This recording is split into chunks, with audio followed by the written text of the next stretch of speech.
ये सब भी इन सभी ये जो जुओं के साथ इस तरह से घुल मिले हैं।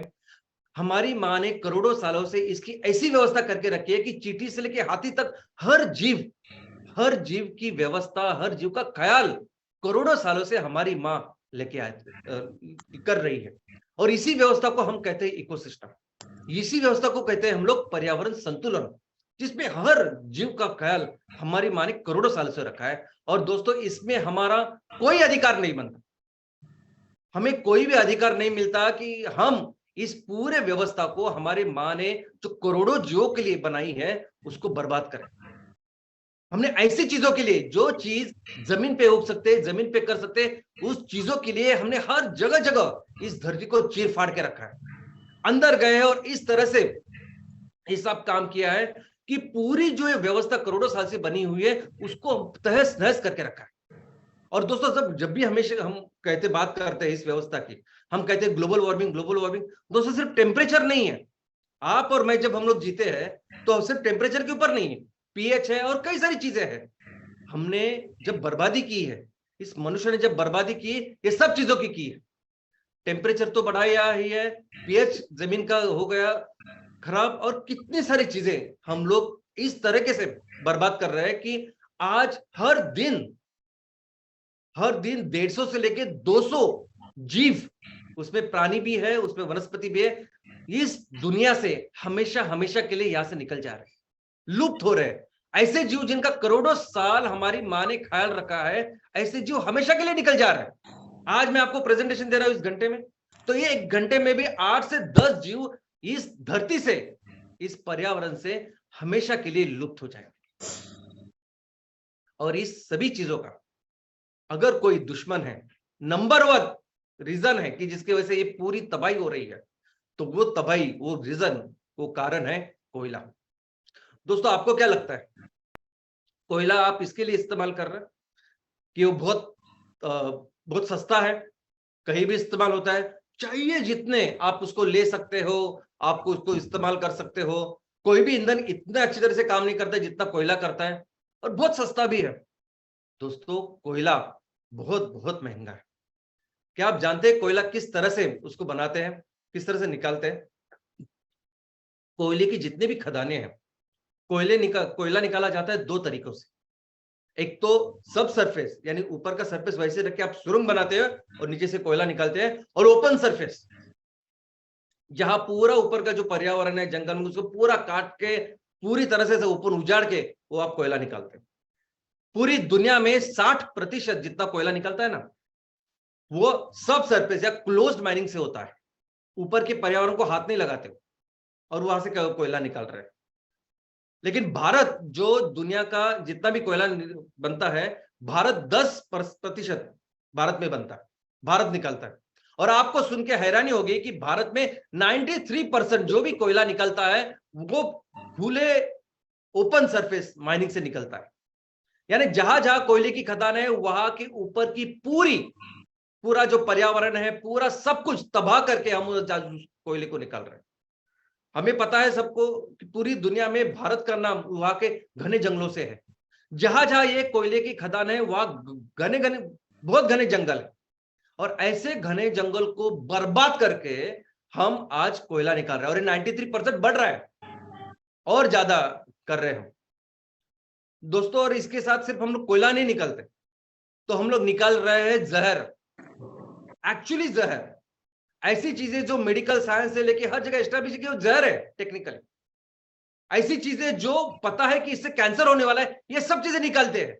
और कितना निकालते हैं? तो 1 टन के ऊपर 400 किलो, 40%, 40% जहर भी हम लोग निकाल रहे हैं। दोस्तों, ये जो जहर है, ये कितना है आज की तारीख में, हमें जितना भी कोयला लगता है, हम हर दिन, भारत हर दिन 30 लाख टन कोयला का कंज्यूम करता है, कोयला लगता है हमें इतना, 30 लाख टन। उसमें से 70% हम लोग तैयार करते हैं, 30% बाहर से मंगाते हैं। तो 70% का मतलब है 21 लाख टन कोयला हम लोग निर्माण कर रहे हैं। और इस 21 लाख टन कोयले के साथ 8 लाख टन से भी ज्यादा हर दिन हम जहर निकाल रहे हैं। और ये वो जहर है जो पूरी दुनिया को आज बर्बाद कर रहा है। दोस्तों आपको पता नहीं इस कोल रिफ्यूज में, इस कचरे में, इस जहर में क्या क्या होता है।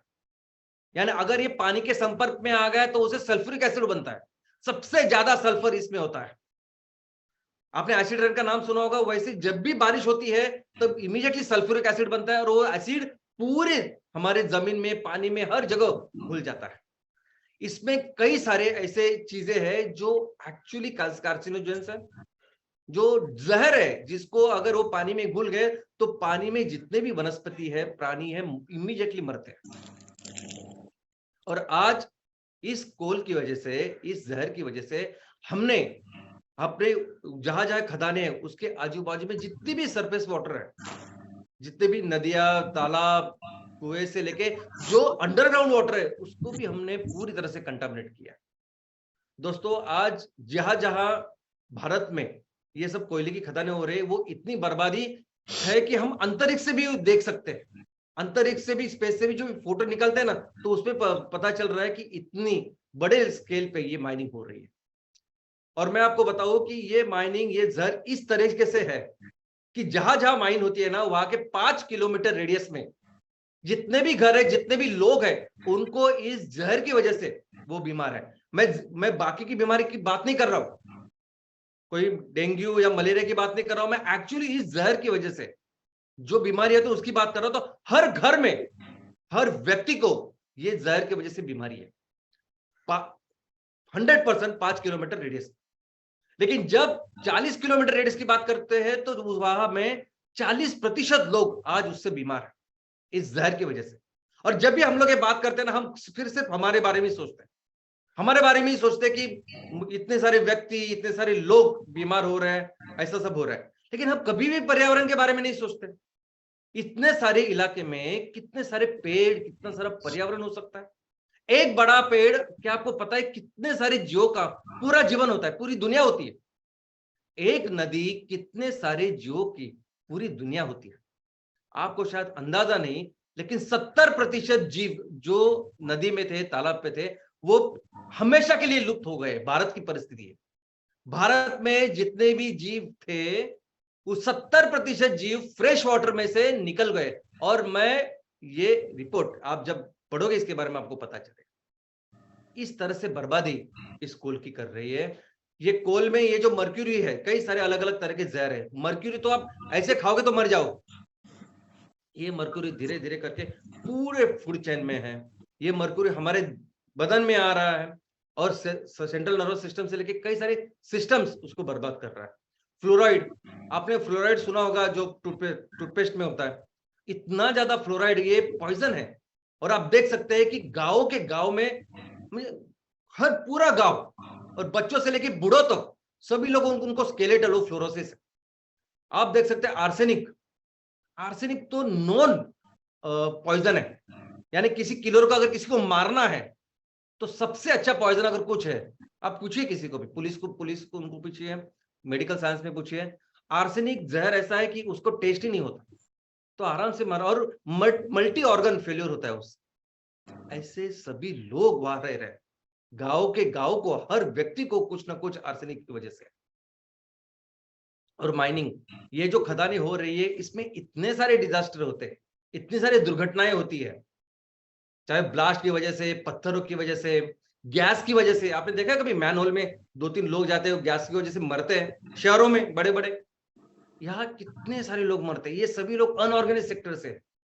जिस जंगल में आज ये खदानें हैं, वहां के ओरिजिनल मूल जो वनवासी है, जो हमारे आदिवासी भाई बहन है, वो वहां काम करते हैं।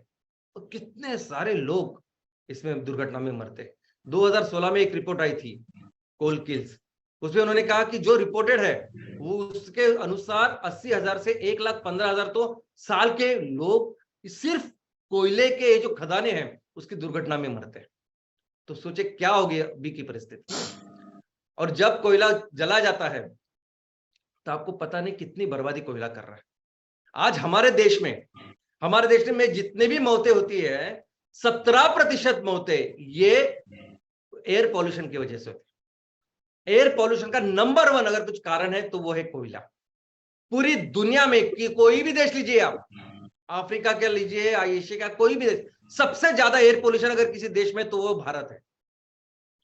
दुनिया में जितने भी वर्स्ट, सबसे खराब प्रदूषण जितने शहर हैं ना, 20 में से 13 भारत में है। और ये शहरों की बात नहीं दोस्तों, जहां जहां ये पावर प्लांट है, जहां जहां खदानें हैं, आपको पता नहीं कि हम लोग कितने बर्बाद कर रहे हैं ये सब पर्यावरण को, और ये उसी का रिजल्ट। अभी आपको लगता होगा कि एयर पोल्यूशन की वजह से सिर्फ सर्दी खांसी होती है या रेस्पिरेटरी के प्रॉब्लम होता है, तो नहीं। इस हवा में, इस प्रदूषण में अगर सल्फर है तो सल्फर आपके हर चीज को डैमेज कर देता है। Sulphur cardiovascular, respiratory, nervous system को डैमेज करता है। अगर आप देखोगे कि किसकी वजह से लोग मरते हैं एयर पोल्यूशन में, और आपको अगर इससे लगता होगा कि लंग कैंसर सबसे आखिरी है, सबसे बेस्ट, आई मीन ऑलमोस्ट 30% लोग मरते हैं हार्ट अटैक से। एयर पोल्यूशन की वजह से हार्ट अटैक आता है और उससे लोग मरते हैं, क्योंकि इतने सारे घटक होते हैं उस एयर पोल्यूशन में, सीओपीडी, बाकी कितनी सारी चीजें। और दोस्तों इसका प्रमुख अगर कारण कुछ है तो वो है सल्फर।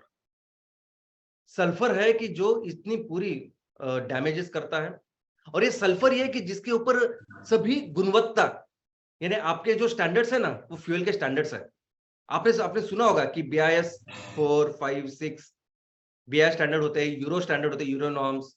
आप जो भी गाड़ी लेते हैं तो गाड़ी में ऐसा रहता है ना कि यूरो 5 या BIS 6 स्टैंडर्ड या कंपाइल। तो ये सब जो चीजें होती है ये किसके ऊपर है?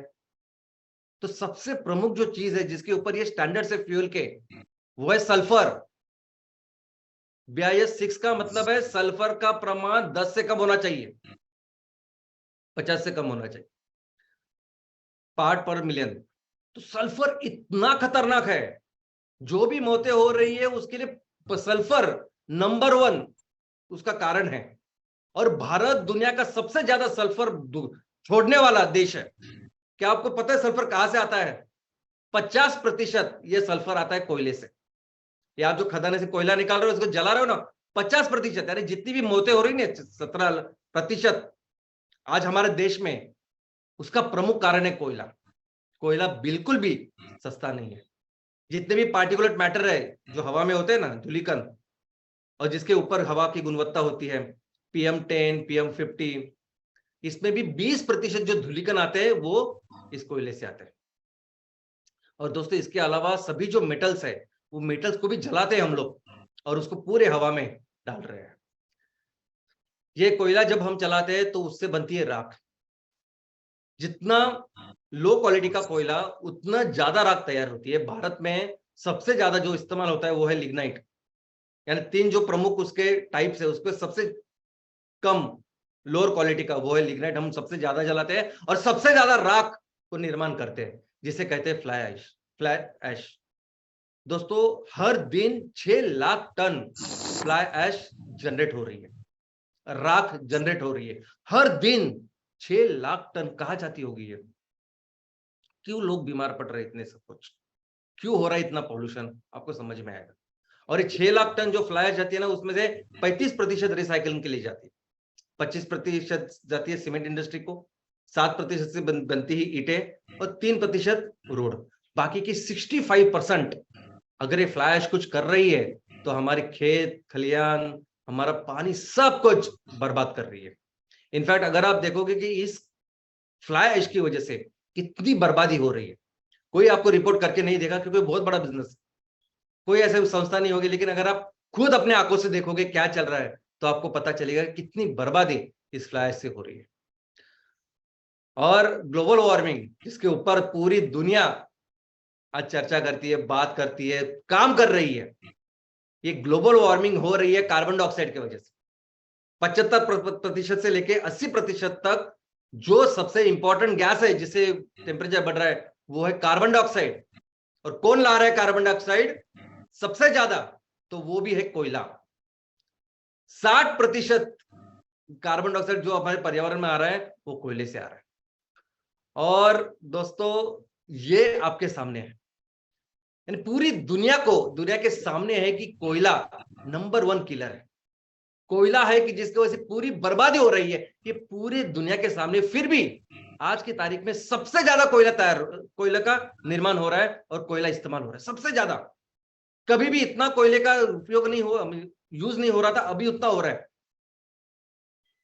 ये डेवलपिंग कंट्रीज में बहुत ज्यादा हम लोग कर रहे हैं क्योंकि उससे सस्ता हमें शायद कोई ऑप्शन नहीं है। और ये कितनी दुर्भाग्यपूर्ण ऐसी बात है। अगर आप देखोगे तो कोयल का जो ट्रेंड है कैसे यूज कर रहे हैं तो बढ़ता जा रहा है। हर साल ज्यादा कोयला और ज्यादा कोयला इतना हम लोग निकाल रहे हैं और उसको चला रहे हैं। और यही कारण है कि पूरी दुनिया में आज इस कोयले के खिलाफ आंदोलन है। यही कारण है कि कोई भी देश हो, कोई छोटा हो बड़ा हो, अफ्रीका का कोई देश हो, एशिया का हो, यूरोप का हो, अमेरिका हो, हर देश में लोग ऐसे जमीन पे रास्ते पे आ रहे हैं और आंदोलन कर रहे हैं। कभी किसी भी आंदोलन, कोई भी आंदोलन इतना बड़ा नहीं था जितना बड़ा इस ग्लोबल वार्मिंग को लेके हुआ है, इस कोयले को लेकर चल रहा है। हर यहाँ लाखों की तादाद में लोग आ रहे हैं सड़कों के ऊपर और ये कर रहे हैं क्योंकि कोयला, और इसका उनका एक ही उद्देश्य है कि कोयले को पूरी तरह से आप बंद करिए। ये जो भी COP26 COP27 हुआ, यानी सभी राष्ट्र एक इकट्ठा आते हैं, संयुक्त राष्ट्र उनकी परिषद होती है जिनको COP कहते हैं। इस साल COP 27वीं हुई, इजिप्ट में हुई। इस साल, पिछले साल हुई COP26 जो यूके में हुई। अब इन दोनों जगह पे एक ही एजेंडा था, सभी देश के सभी लोग आते हैं और एजेंडा क्या था कि पूरी तरह से इस कोयले को दुनिया से निकाल देने का।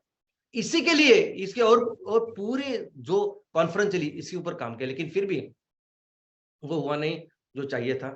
पेरिस एग्रीमेंट भी जो हुआ 2015 में, जहां हर राष्ट्र ने उस पर साइन किए उस एग्रीमेंट के कि मैं ये करूंगा, क्या करूंगा, तो मैं कोयला बंद करूंगा, कोयला कम करूंगा। तो क्या सोल्यूशन है? सोल्यूशन क्या है फिर ऐसी परिस्थितियों में कि जहां एक तरफ पूरी दुनिया जल रही है और दूसरी तरफ दुनिया फिर ज्यादा से ज्यादा उस कोयले को इसका इस्तेमाल कर रही है? सोल्यूशन है हमारी माँ के पास। वो माँ जिसने करोड़ों सालों से करोड़ों जीवों का ख्याल रखा है, उसके पास इसका भी सोल्यूशन है। आज हमारे पास अगर 780 करोड़ लोग यहाँ इसमें रहते हैं और वो 780 करोड़ 2050 तक 1000 करोड़ बनने वाले हैं। 1000 करोड़ लोगों के लिए सभी एमिनिटीज जो भी डेवलपमेंट हो रही है ना, दिन ब दिन हमें हमारी ऊर्जा की रिक्वायरमेंट बढ़ रही है, बढ़ने दीजिए। जितनी भी आपको ऊर्जा लगती है, जितनी भी आपको एनर्जी लगती है, सब कुछ दे सकती है हमारी माँ। हमारी माँ के पास, इस पर्यावरण के पास, धरती माँ के पास सभी तरह के सोल्यूशन है। सिर्फ हमें उस प्रकृति के नियमों को समझना चाहिए, उसकी तरह से काम करना चाहिए।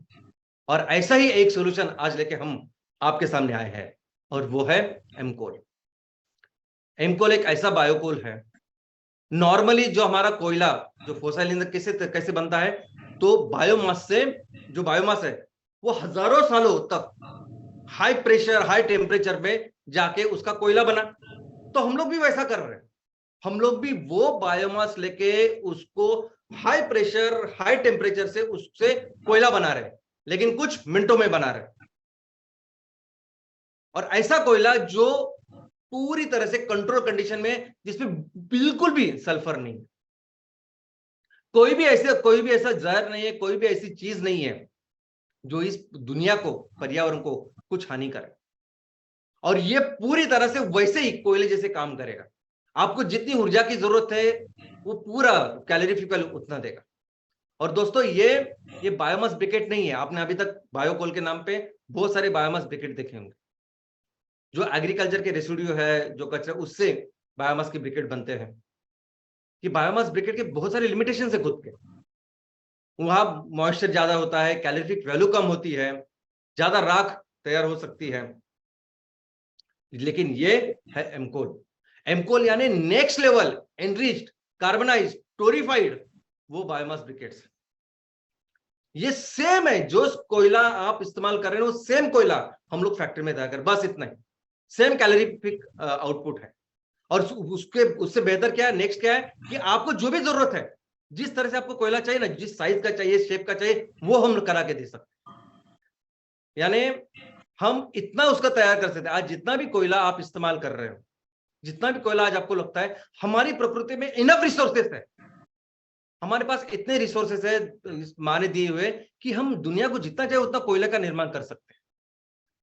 और सबसे ज्यादा मेहरबानी इस माँ ने किसी के ऊपर की होगी तो वो हमारा भारत देश है।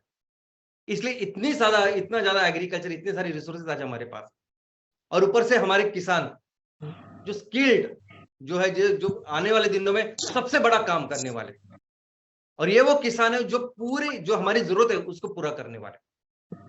आज हम भारत की कैपेसिटी देखें तो हम सभी मिलके, हमारी पूरी जो एमसीएल फैमिली वो